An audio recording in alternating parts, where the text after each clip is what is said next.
List number 2, তাহাজ্জুদের সালাত। কিসের সালাত? পড়েননি মাঝে মাঝে নাকি ফজরই পড়তে পারেন না? হ্যাঁ, রব্বুল আলামিন বলেন ওয়ামিনাল লাইলি ফাতাহাজ্জাদ বিহি নাফিলাতান লাকা আসা আন ইয়াবআসাকা মাকামান মাহমুদা।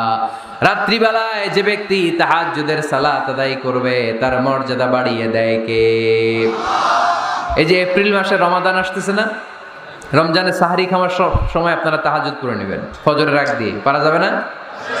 ওই টাইমে আল্লাহর রহমত বরকত খুব বেশি আল্লাহ নাজিল করেন। আল্লাহ প্রথম আকাশে তখন নেমে আসে, সুবহানাল্লাহ পড়েন, আর ডাকতে থাকে, এই কার কি লাগবে চাও, কার কি লাগবে। উনি ডাকে দেওয়ার জন্য, আমাদের চাওয়ার সময় নাই, আমাদের চাওয়ার সময় নাই। কার কি লাগবে ওই সাহারির সময় তাহাজ্জুদ করে আল্লাহর কাছে চান, আপনার মনোবাসনা সব পূর্ণ করে দিতে পারে কে?